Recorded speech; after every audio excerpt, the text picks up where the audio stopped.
Hi everyone. Hello, hello. Let me know if you can hear me, if the video is okay. Hi Christine, good to see you. Hi everyone here on the chat.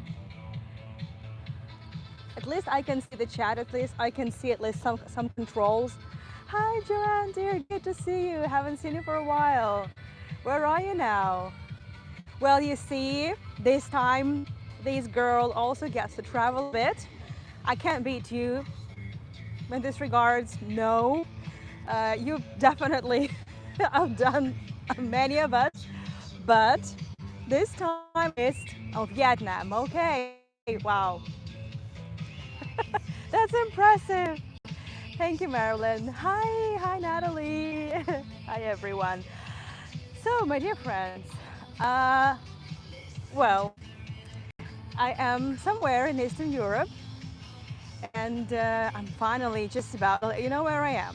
So instead of actually saying hi or gamerjoba or shalom or privet, I actually should have said bună ziua or bună ziua. If I say it wrong, I'm so sorry because I don't speak this language, but this language really reminds me of Italian. Let me know if any guesses come up. You may also be hearing some music, but I don't know how clearly you can hear that. But it's a loud day, and this country is now having a lot of like massive festivities. Not Bulgaria, no, but not really far geographically. That's true. Not Albania, no, Sharon. Sharon had this idea. Well, she shared with me her thoughts and guesses. Maybe this would be Albania, but no, it's not. And it's not Poland. No, let me flip the camera a little bit. Maybe this will help, but not necessarily. So it's not Poland. I know many of you would think that it's either Poland or Albania, because tomorrow I'm doing also a Jewish heritage tour, and this country does have impressive Jewish history. But no, it's not Romania, but the language I'm using is Romanian. Yes. So this is like, you're very close. No, it's not Czech Republic. The Czech language sounds very different. No, it's not Germany. Bună ziua. This country does speak Romanian language. Yes, exactly. I'm in Moldova. Yes, I'm in Chisinau. Yes, not Hungary, not Croatia, not Lithuania. Out of all the countries, we chose Moldova. Um, Hi, Paduka. Good to see you. Yes, I'm in Moldova and in its capital, Chisinau. And yes, we all were, yeah, all of you were not really that close, but why am I there? I've been asking myself the same question. Well, actually, we had to travel anyway, and we had it planned a long time ago. Because we had to do the flip for Georgia to renew our stay in the country. It's migration policy in Georgia. And originally we aimed for Romania, and we bought tickets like 3 months ago. But all of a sudden, the Romanian Airlines just decided to cancel our flight, and we had to come up with something, you know. And well, the cheapest option, and I think it was the best option, is to come to Moldova.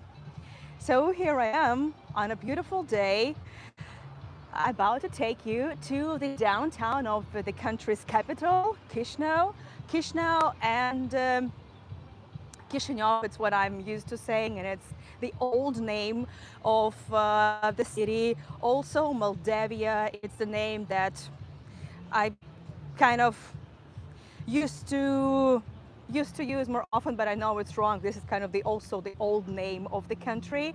Actually, there's a really complex history here.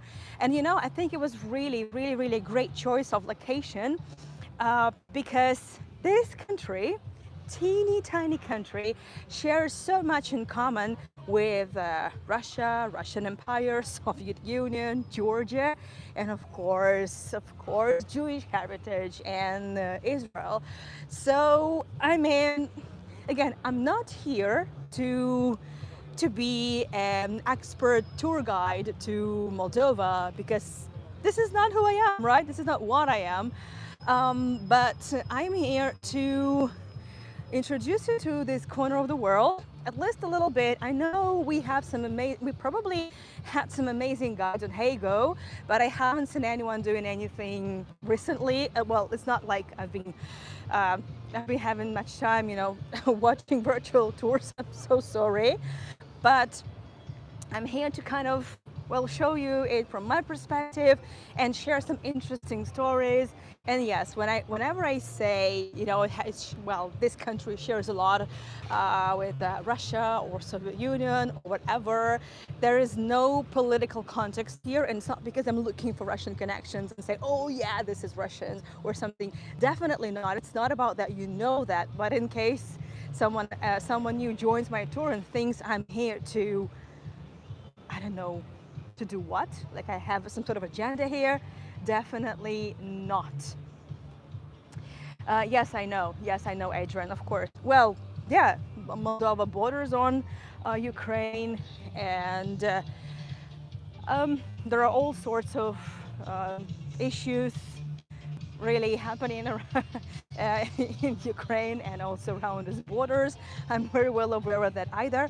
But I feel safe here and I feel welcome. And I'm going to share with you, well, some stories. And yes, so now you know that tomorrow, I'm not sure what time exactly. Sorry, my hours are completely mixed now. I know it's just like 1 hour difference between Georgia and Moldova, but because we had this red-eye flight, and I went to sleep like 6 in the morning today, I'm kind of a little bit lost in time and space. So, but tomorrow around the same time, please let me know on the chat if you can check what time it is, like 1 hour earlier or later or something. I think it's 6:30 or something my time, something like that. Well, I'm doing the Jewish Heritage of Moldova. I'm doing Jewish Heritage of Chisinau tour, which is impressive and also very sad in many ways, thanks to the due to the infamous pogrom of 1903, but that's not the only one. But there is a lot to talk about, so we'll talk about it tomorrow. Today, let's focus on this beautiful day and the beautiful location. I'm in a park. The park itself is just nice and cozy, but I want to give you a little bit of this crazy mix-up of times, I would say epochs, different personalities, and so many connections that I have been able to find. Again, as I said, I'm not an expert tour guide, and I may be wrong in some of the assumptions, but the connections are here. What can I say? And now that I have seen, some of the post-Soviet Union countries and the countries that were at some point affected by the Russian Empire, affected, obviously impacted, and things like that. Well, you start seeing things and noticing things that you don't normally see when you live inside the empire. So I think this is also this is now also my added value. I don't know if I'm trying kind of to catch the sun in between the legs of Stefan the Great. I don't know. Yeah. Oh, yeah. I think I think this works. Yeah.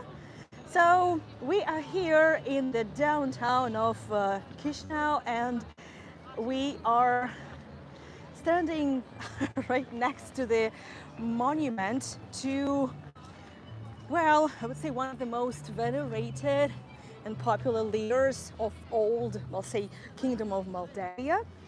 We're going to talk a little bit about geopolitics, little bit, Yes, Stefan, exactly. I will try to zoom in. I can't guarantee you'll see his face, but don't worry. I have prepared some photographs. So this trip has been keeping me awake for a while, and today I spent the entire day just putting everything together for the tour. So first and foremost, this is the map of Europe, just a little bit Eastern Europe. You see the gigantic Russian Federation, Ukraine, you see Romania, and a tiny country of Moldova sandwiched by Ukraine and Romania. And yeah, it's a very small country. And yes, the language here is Romanian because, well, the past, the geopolitical history of this small corner of the world is quite impressive. Just also a little bigger map over here, really, really zoomed in. So this is also part of Ukraine. So Ukraine goes like from the two sides, and you see where Chisinau is, just the capital. Hi, Marianne. Hi, everyone joining. Hello, hello. So this is where we are today, and this is where I'm going to be for the next 4 days, I guess. And also, before we get down to big history, have a look at this vast avenue. Woo. And the moment you find yourself here, if you are familiar with the Soviet architecture, you see a lot. It feels like home. It feels very much like Moscow. But again, I'm saying it not because I'm comparing, or not because, I miss Moscow and I think that, there's no difference between. No, I'm just kind of comparing my impressions, not really the countries themselves. So please don't get me wrong here. And let's talk a little bit about history here and why this man is standing here. And what importance he has for the country. Well, I mentioned the Kingdom of Moldavia, and we're talking actually, 1400s, 1500s, so 15th century. If I zoom in, you'll probably even see the dates. So he was the king of the Moldavia kingdom. However, the Kingdom of Moldavia is not exactly the same territory that the country of modern day country of Moldova is. Stefan the Great was actually a great warrior, and he managed to defeat one of the biggest threats to, I would say, big parts of the world, especially Europe, meaning the Ottoman Empire.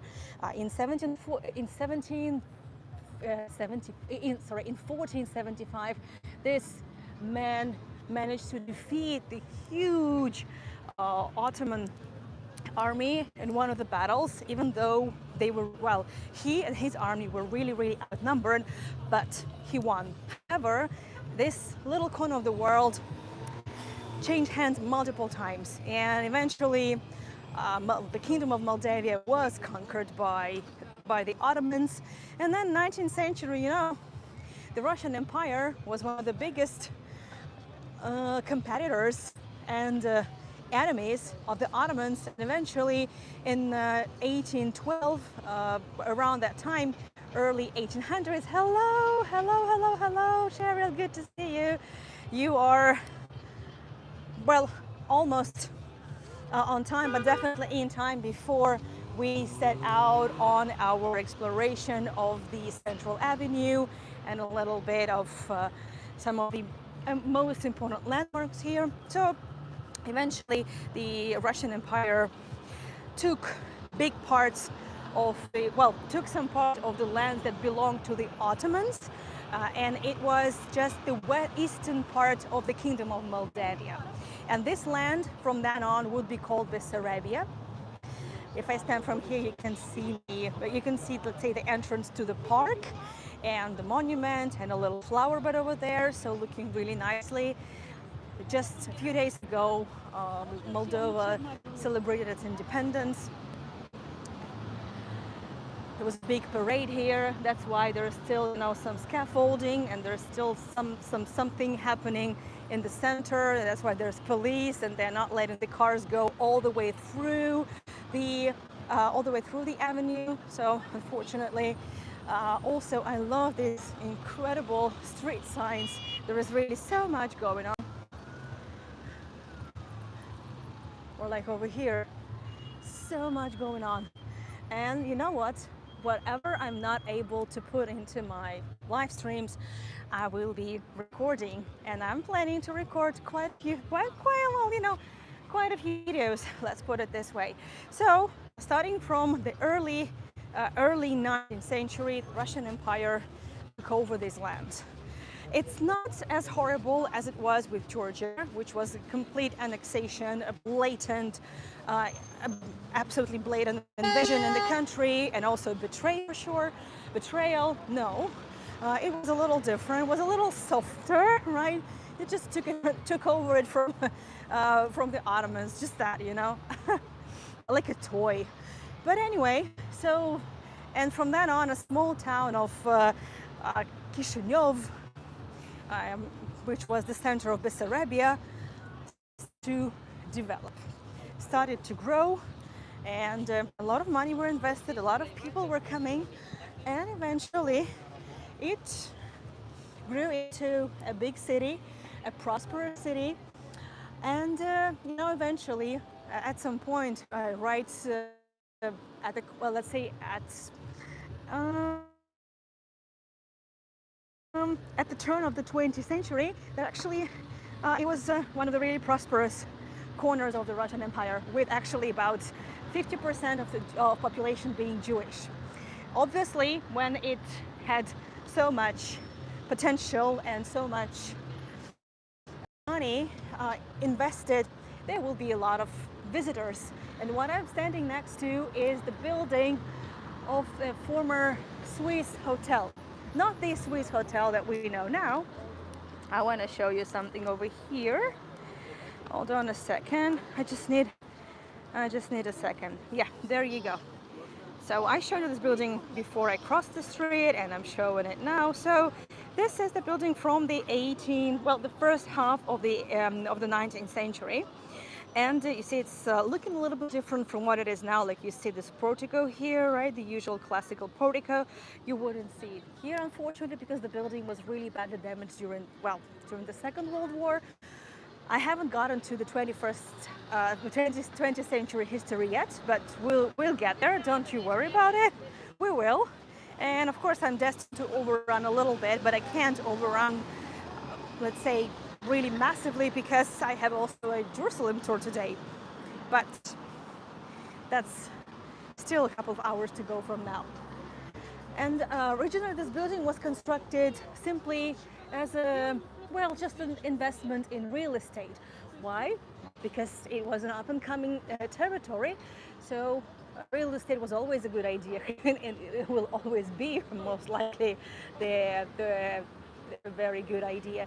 So, but eventually, the building turned from just residential into a hotel because it was purchased by a Swiss national, and for several decades, it remained one of the most opulent and luxurious hotels. And for example, over here, if I zoom in Russian, this is the memorial plaque.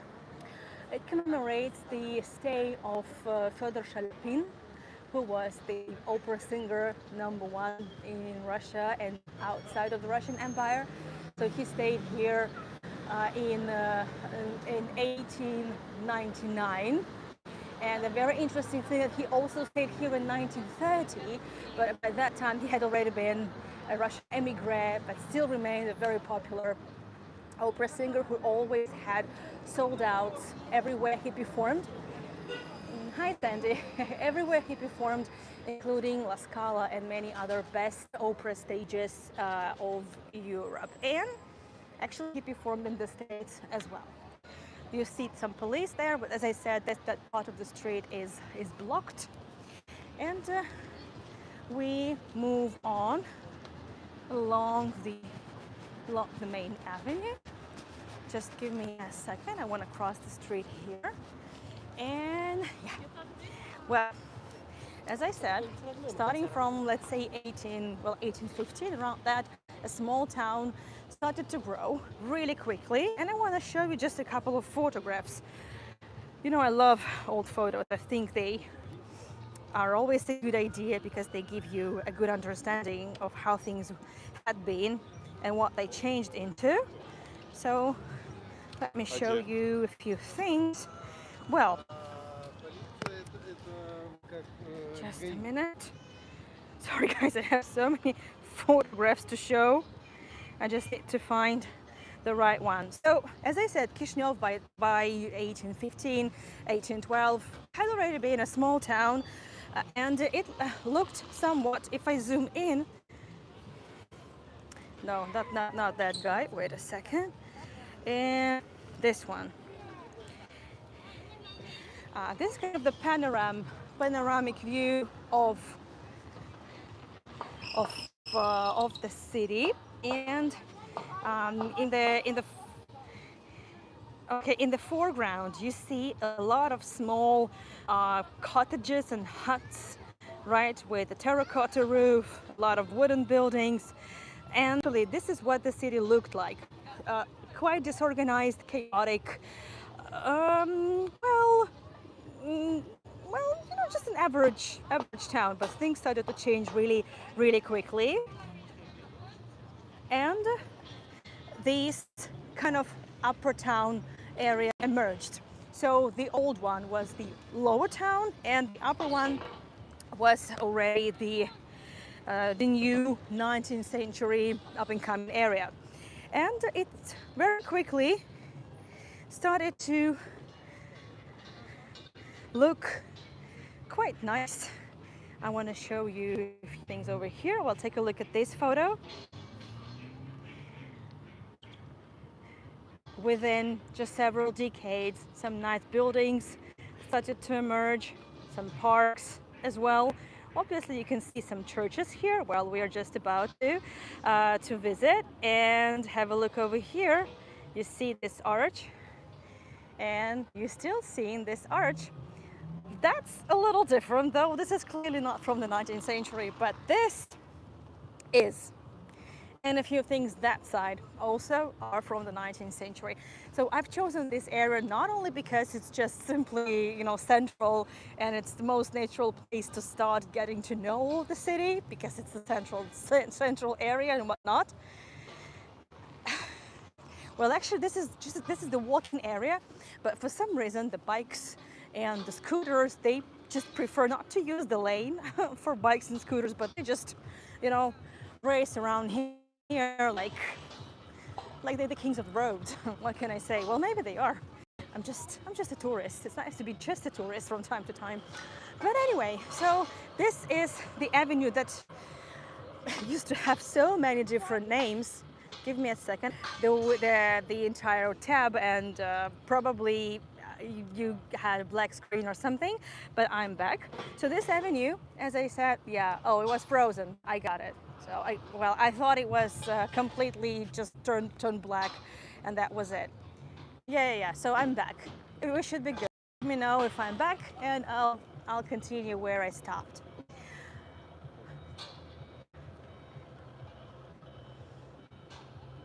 Back. Okay. Yeah. I know you were buffering. So as I said, this avenue was just about. I froze. Then I told you I was saying that this is the main avenue, and it had a lot of names, but now it's called the Avenue of Stefan the Great, because this monument is over there, and being the great warrior, so he is remembered. And now this is the name of the avenue. However, this area had so many different names, because the thing is that Stefan the Great is now standing there, but he hasn't always been there. Thank you. I know I'm fine. I'll zoom in and show it to you once again. The thing is that one of the names of the avenue in the 19th century was Alexander Avenue. Why so? Well, we're talking about 19th century, right? The Romanovs, right? The Russian Empire. And there used to be a monument to Alexander II. That monument was placed in in the late 1880s, because this emperor was assassinated, right, at the beginning of March in 1881. There you go. And to commemorate the late emperor, it was decided to place the monument over there. And that monument for several decades up until the revolution of 1917, when the Russian Empire collapsed and Bessarabia joined Romania. And as they joined Romania, the Romanians came, they took down the monument to Alexander II, which I can totally understand. Why would they need that? And they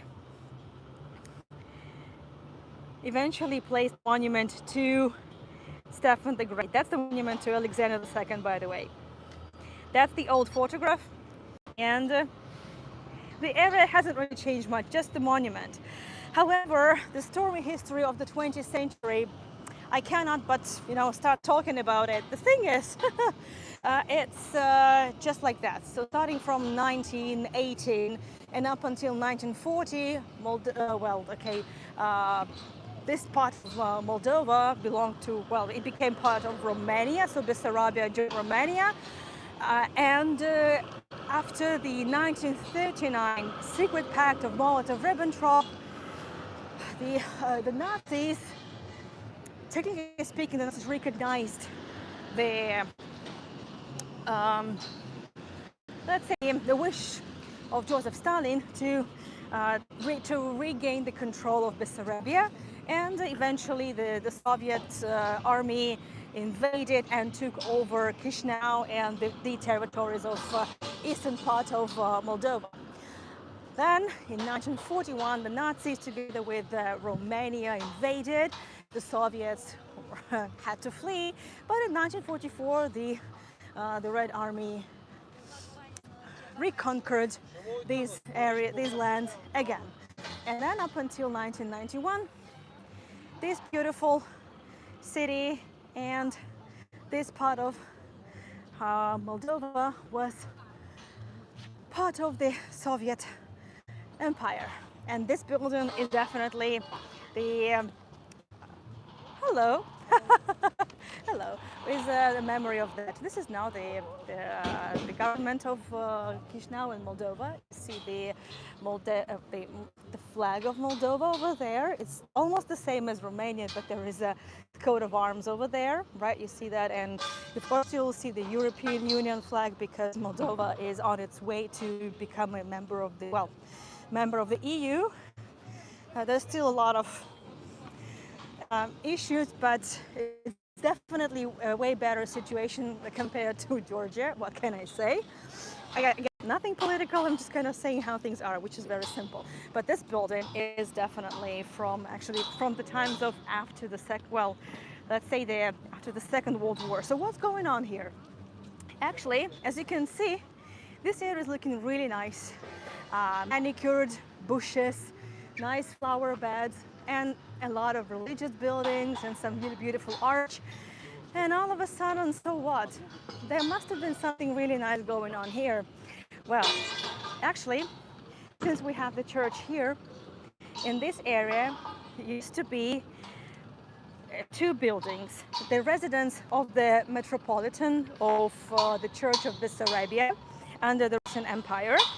I want to show you some photographs again, just for you to see what's going on here. And also the diocese of the Church of Bessarabia. This is just one of the buildings over here. It's just one of the buildings that used to be in this part of the street, and a few more to show you. So actually this was the compound full of, give me a minute, full of buildings that belonged to the Orthodox Church. There you go. There was a nice garden with a well. It was peace and quiet, but things changed, of course. Well, it's not like the Soviets came and completely took down, but because of the damages that this area had to endure during the Second World War, so it was almost impossible to restore whatever was left, and the Bolsheviks really couldn't care less about it.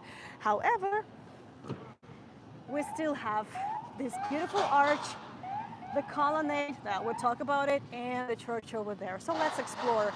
I know my talk tends to get a little too lengthy, but you know, I just don't want to show. Okay, this is the Triumphal Arch, this is the colonnade, this is the church. Let's go. Of course, I want to give a little more detailed explanation because that's what I like to do.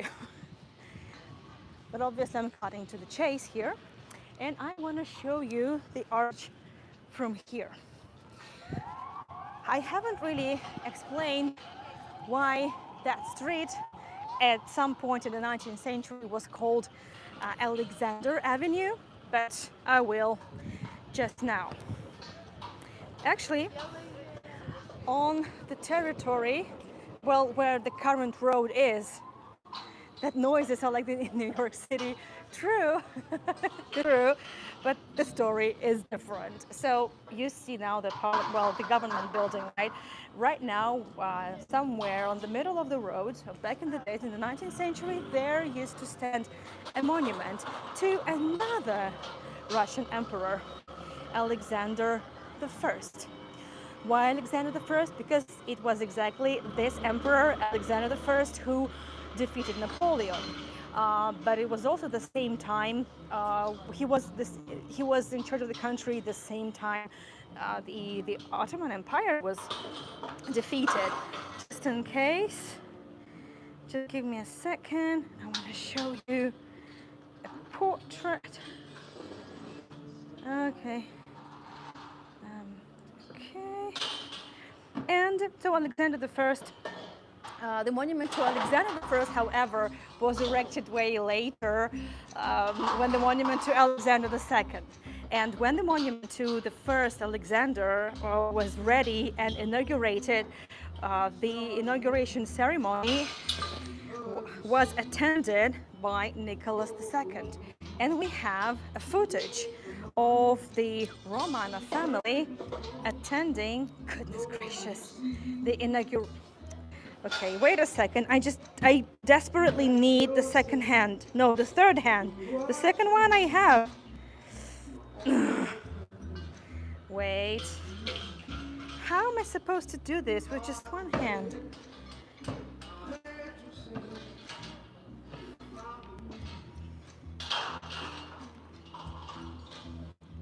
There you go. So they are just taking the veil of the monument.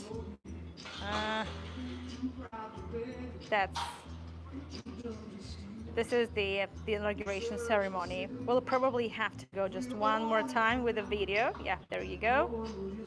So this is Nicholas II and the Empress. It's 1910s, I believe. That's Nicholas, that's the family attending the inauguration ceremony. So the monument used to stand somewhere here, and by that time, the Triumphal Arch, and have a look. There's the reason why I'm here.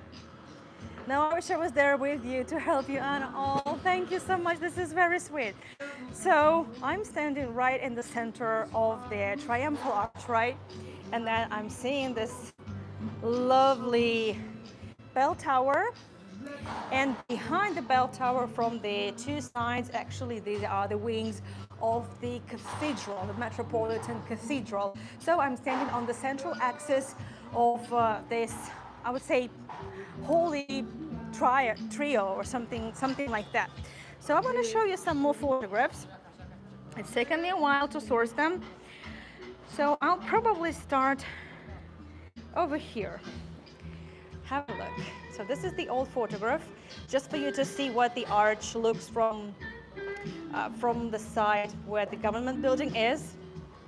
No, this arch wasn't even supposed to be built. This arch was kind of the final touch, and also it played a huge role to let's say the final stages of the construction of the bell tower. And the bell tower was constructed just after the church itself. So we're kind of going in the like backwards, so to speak. Chronologically, we're going backwards. Well, you see it's an old photograph. You still see the carriages. You still see the horses. So this is the old photograph. The thing is, so the church, which I will be approaching soon, is from 18. Well, let's say 18. Oh, hold on. So it was finished by 1830. So it's the first half of the 19th century.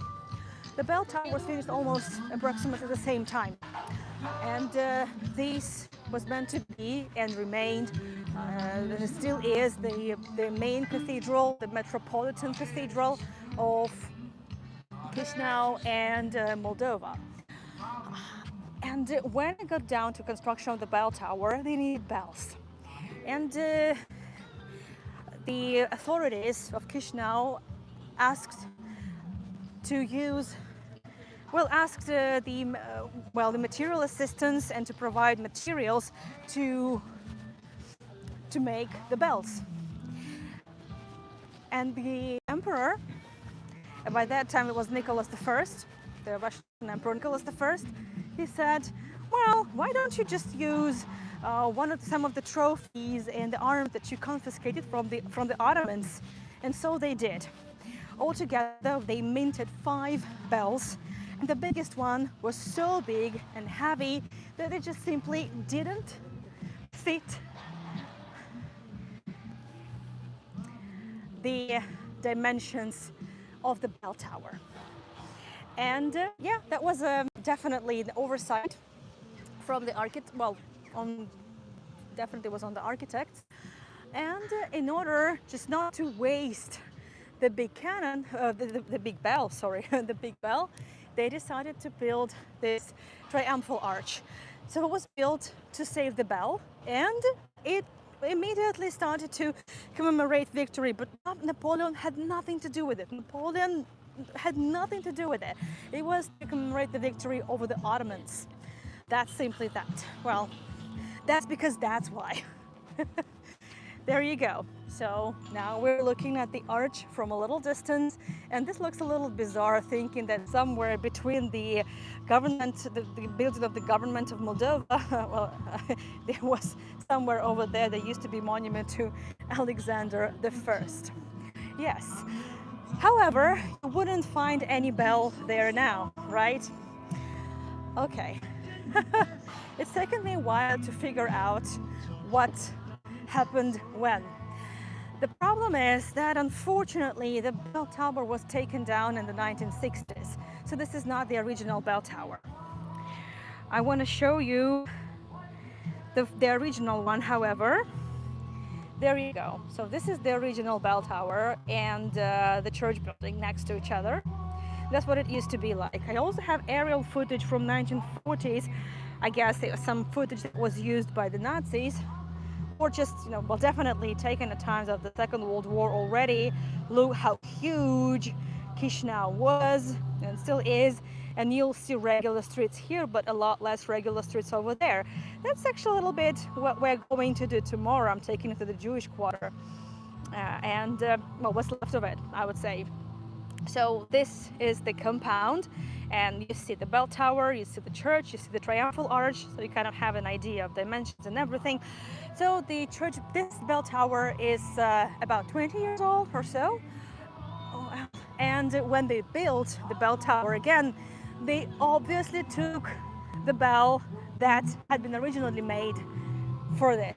So that's why now the bell is back home finally. There you go, that's the bell. And that's why now, okay, I'm zooming it out. Sharon, this is hilarious. You know what Sharon's saying, that they could have given that bell to Sharon.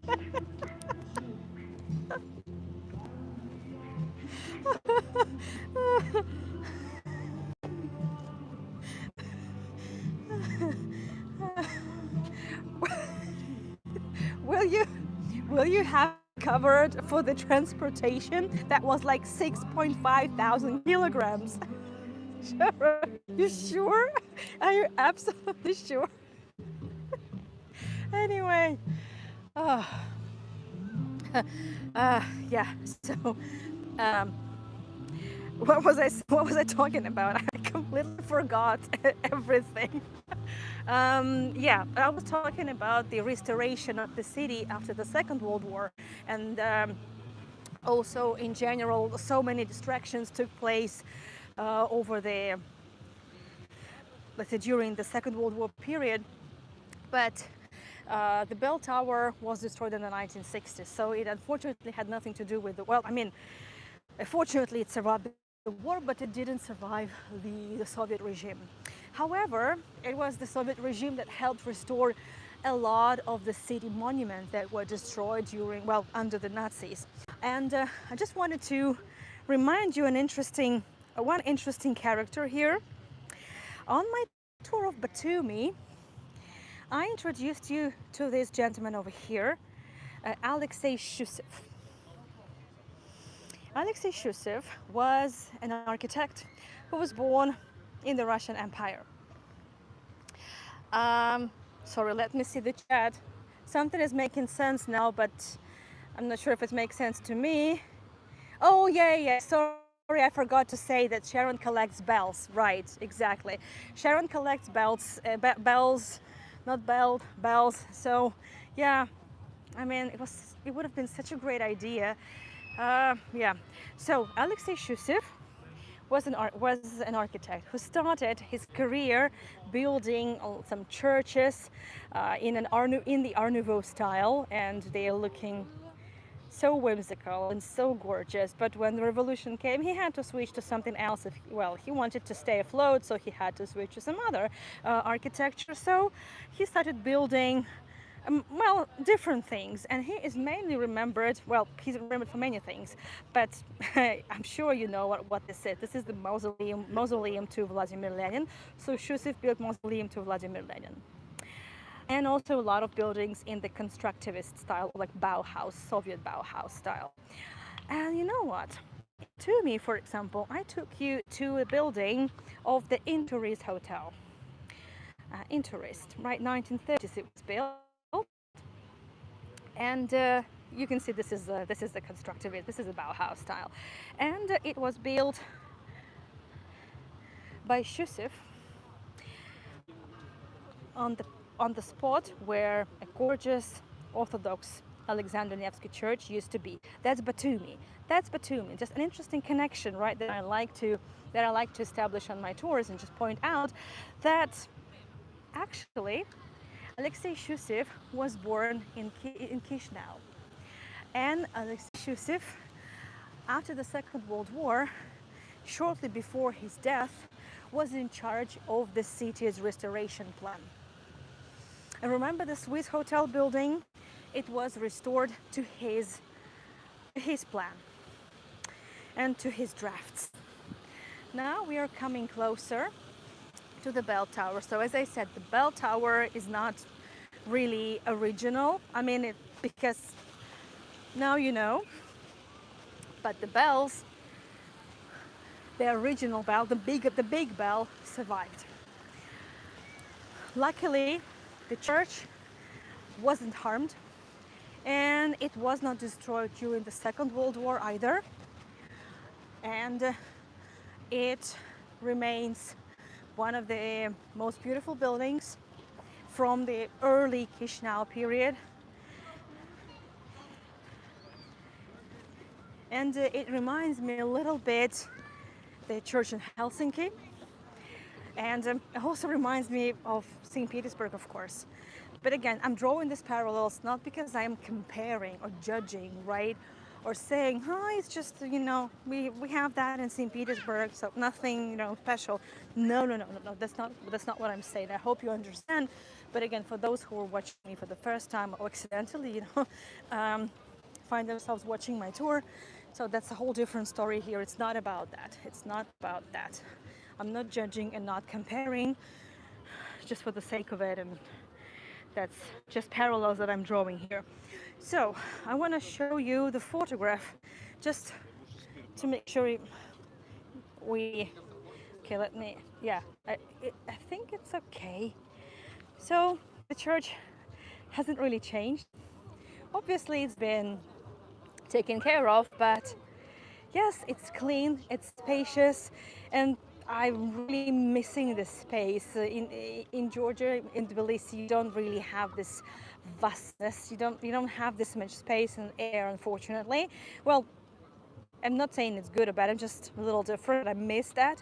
So it reminds me a little bit of how spacious the main avenues are in Yerevan, for example. One has to admire the grand construction built by the aristocracy. Yes, yes, that's true. And speaking of the aristocracy, well, it's more than just Alexei Shusiev that Chisinau has in common with Georgia. The thing is, well, of course, the Romanovs could not control everything just by themselves. Let's go around the cathedral a little bit. Again, this is the Metropolitan Cathedral now, and it's way more than that. So the Romanovs couldn't just control everything located far away in St. Petersburg, and when they had to appoint the people they trusted, and it just happened to be one and the same person, Mikhail Vorontsov, who was in charge of first Bessarabia and New Russia, and hold on a sec. Later, he would be appointed the Viceroy of Georgia. Can we? No, I need some symmetry here, so I'll just probably go this way so you could see the church from here. So the entrance is from there. So this is the back side. I'll show you a couple more clicks. Just give me a minute. So remember I showed you the building that used to be standing on the spot of where the government of Moldova is now. So this is the building. Again, as I said, the residence of the Metropolitan, and also the Bessarabian Church diocese. This is the building, by the way. Well, one side of it, like one wing of it.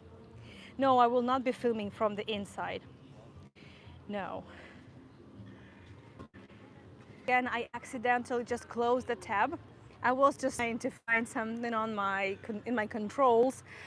I'll wait for everyone to rejoin. I know we also lag a little bit, like there's like 20 seconds lagging between the actual stream and what you're seeing. So just hang around here for a second, waiting for you to let me know if I am back, and then we'll get going. I'll just show you. Yeah, I'm back. That's great. Good. Okay, so Sharon asked me if I'm going to go inside the building. No, I will not. I prefer not to go live because it could be an evening service or anything. So I prefer not to stream from all sorts of religious facilities. But I was there today, early in the day, and I took this photograph of the central dome, and it's in the Russian Orthodox Church. That's how it was built, and it also feels like home in many ways. Definitely. So I think it reminds you of some of the churches you may have visited or you may have seen on my tours, or so elsewhere. There you go. So it was one and the same person, Mikhail Vorontsov, who was appointed the Governor General first. He was the Governor General of Bessarabia and the new Russian, newly annexed, newly gained territories, right? And then he was appointed in charge of Georgia and Tbilisi. So it's one and the same person. And Mikhail Vorontsov here is also remembered as the person thanks to whom Chisinau, within just a couple of decades, grown into a nicely looking town with a proper image of the capital of a region, a big region. So, however, as I said, there had already been the lower city, which is all the way there. I want to show you a couple more photographs if I'm able to find them over here.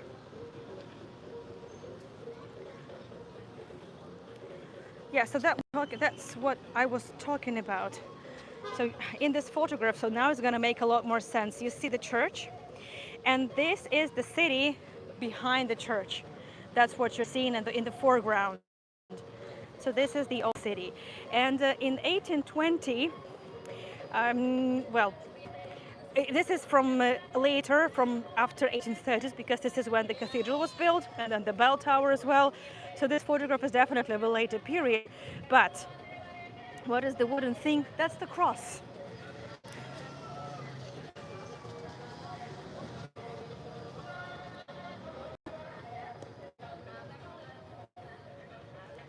I'll move a little bit. That's the crucifix.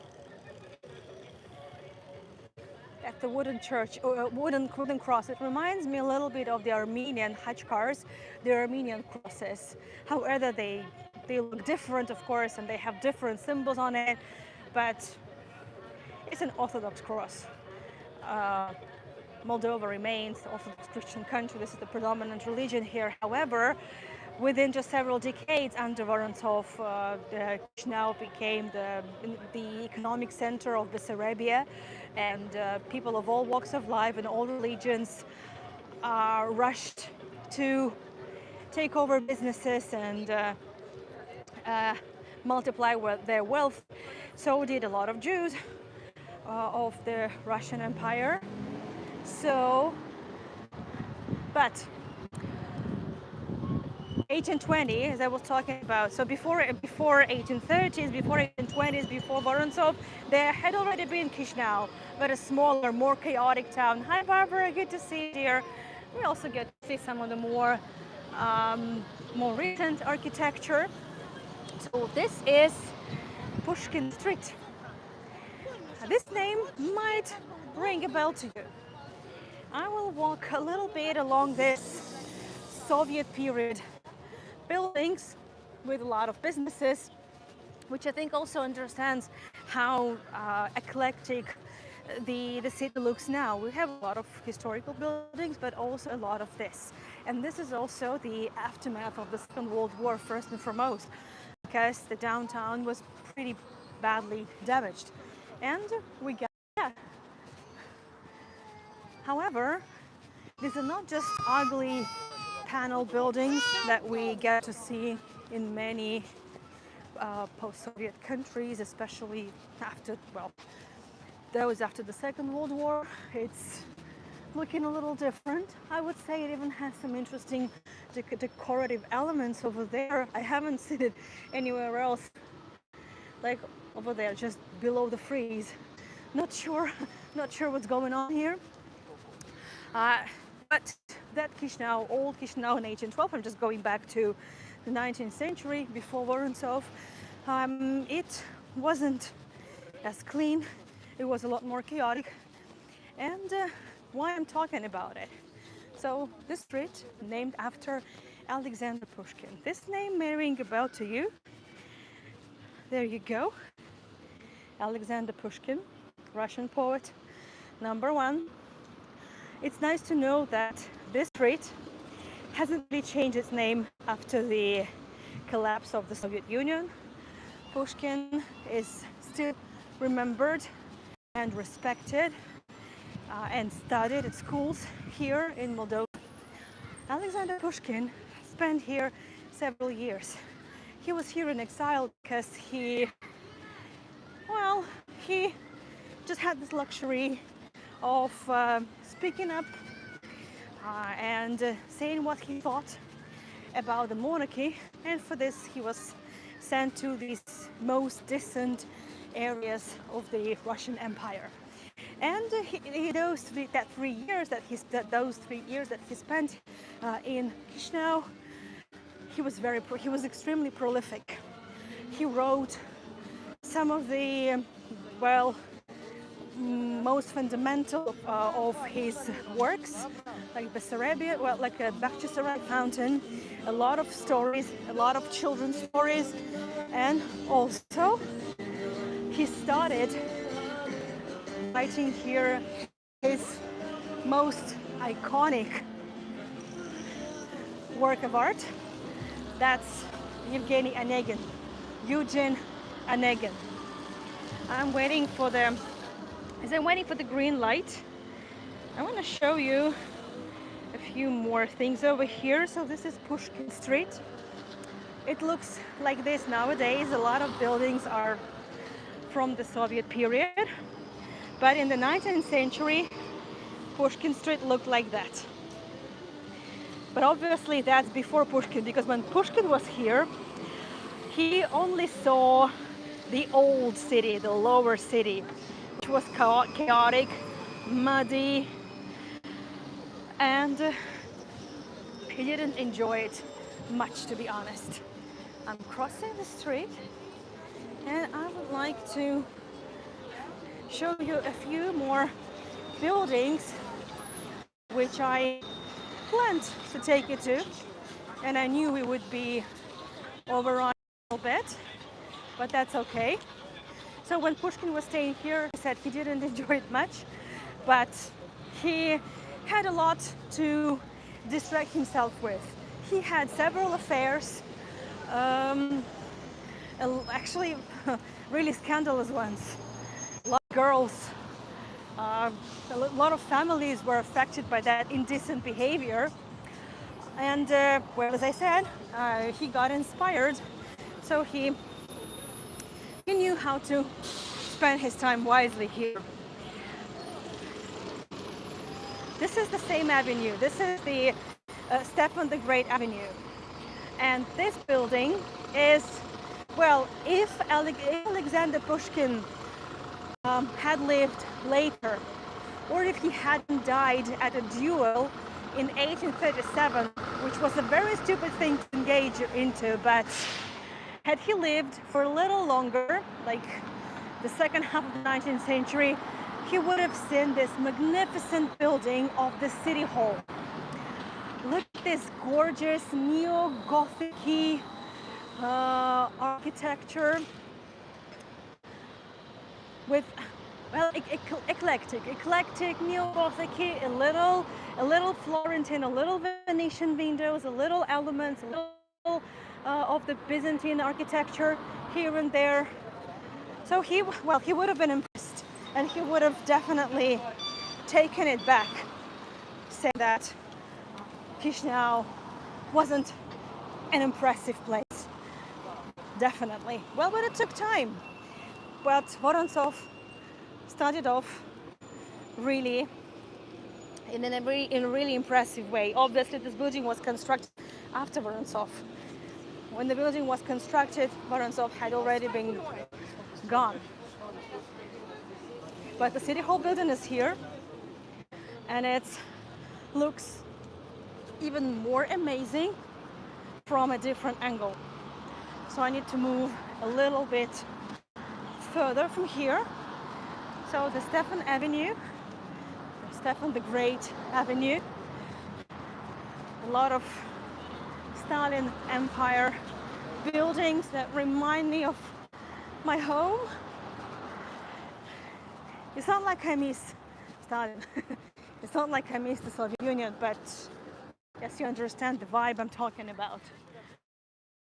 And, well, a Jewish guy has just passed by wearing a kippah. And I will be talking a lot about the Jewish heritage tomorrow. But the amazing thing, by the end of the 19th century, in Moldova lived almost 250,000 Jews.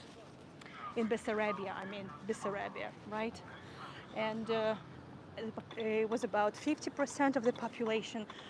Jews made up about 46% of the entire population of Chisinau. Isn't it impressive? So obviously we're talking about several synagogues, educational facilities, a cemetery, and the Jewish quarter. But that's for tomorrow. And of course we'll be talking about anti-Semitism, we'll be talking about the pogroms, because unfortunately it wasn't just one pogrom. The world mostly remembers the one in 1903, but not. So anyway, this is the City Hall building, and Well, since since Chisinau became the financial center, the economic center of Bessarabia, it had to, well, and it became very attractive for investors and businesses, it had to have its bank. So this is the building of the National Bank of Bessarabia. And I want to show you some photographs. Well, like over here, for example. Oh, sorry, it's not an, it's not the National Bank. I mean, it's a bank, but it's the общественный bank. Okay, anyway, so it's a bank building. Anyway, let me show you the photographs. Like this is the colorized photograph of the bank. The building hasn't really changed much. So it's a just nice postcard. The building goes deeper into the quarter, so I'm going to cross the street next time. Yeah, so many gorgeous buildings, exactly.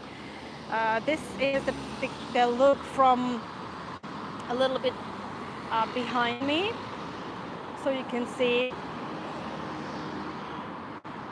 And now this is no longer a bank building.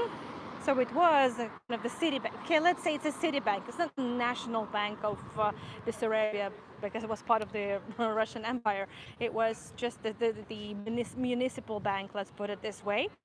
And it's just a little different photograph. Okay, I will just wait for the green light because I really, really, really would like to cross to see the lions and also to film a little bit from the street over there.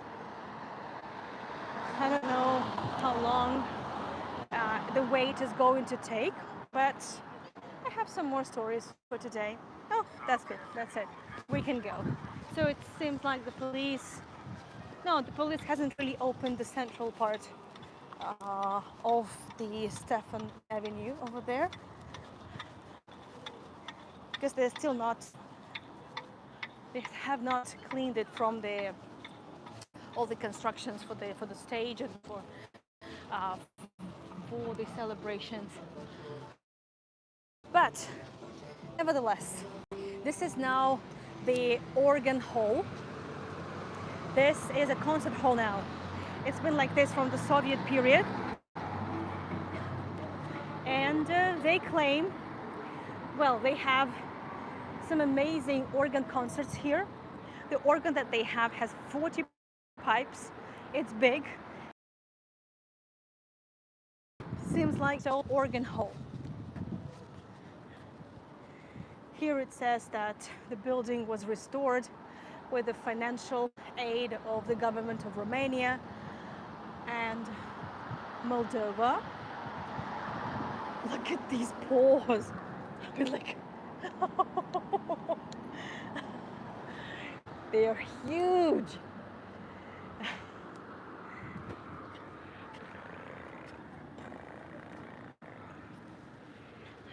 Impressive. So another concert season starts on the 24th of September, as you can see. I'm definitely going to miss that. And also, unfortunately, today and tomorrow, a lot of museums will be closed. Hello. A lot of museums will be closed, but I'm going to make up for it on the other 2 days that I'll have here. And let's have a look at this architecture. It's just amazing. All these twisted columns, the arched windows, the neo-Gothic details, and the beautiful tower over there of the city house. And I absolutely love how it echoes, in a way, the massive columns of the bank building, which is now a concert hall, as I said. Well, I kind of knew that this wouldn't be the good timing for theaters and operas and concert halls because we're clearly off the season now. But you know what? I've only been here for a half a day. Okay, well, yeah, I woke up at 11. So, but I really feels like I want to come back. I think it's a good sign, don't you think so? So this, I think, let me see the chat. Sorry, it looks like I missed some of the questions. Can you imagine that cat lion kneading on you? Exactly. I have no, I have no idea whether lions purr, but these lions can. You have heard it yourself. We all heard it. So yes, they purr. At least the um, Moldovan lions purr. Let's put it this way. Haven't you heard of this very specific endemic kind of species of lions? Right, the Chisinau lions, the music lions. Anyway, so I think this is it for today. I will see you in 2 hours from now in Jerusalem. I know I have the secret time machine, so, and I will transgress and miraculously find myself in Jerusalem with you. Okay, there is a little debate going on whether the big cats can purr. I have to read this.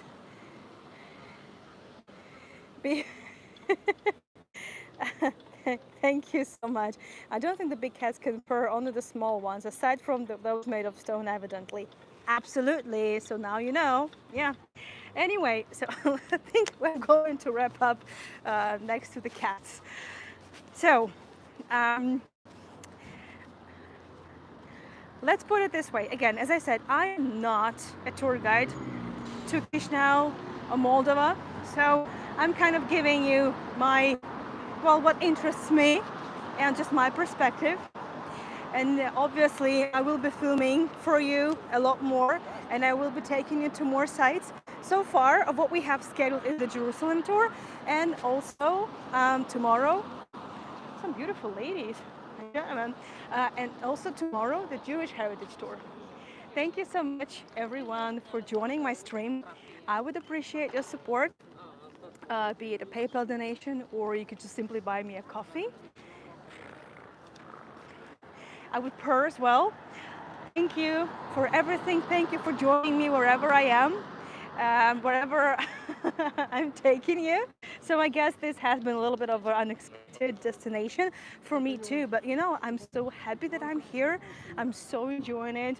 I'm gonna be sharing I'll probably be scheduling something else, and let's say by the end of my stay here, I'll be able to share my impressions and, you know, from the people, from the vibe, from the, let's say, okay, and some other things. But tomorrow, Jewish Heritage Tour.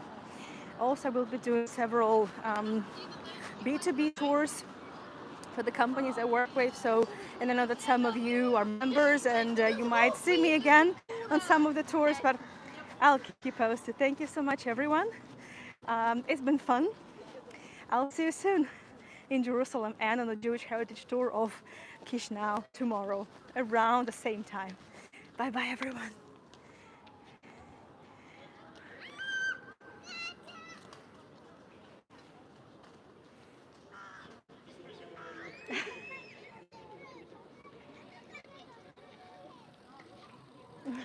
Thank you. Thank you so much. It's all great. Thank you, Barbara. Thank you. Bye bye, dears. Thank you, Paducah. Thank you.